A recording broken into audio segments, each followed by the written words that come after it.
advanced spiritual women who are on the path of becoming divine feminine. This path is long, tiring, and spiraling in nature. You have to reach to Shiva, to that higher consciousness, that stillness.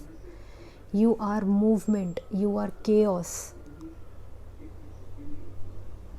You are embodiment of creation. You have to learn again and again and again how to become still, yet move in structure. Until you learn who you are, your empathetic nature, your psychic abilities to see through people's attitude, their energy, until you become this whole embodiment of divine power, you can't. Until you reach to Shiva and come in this inner union within you.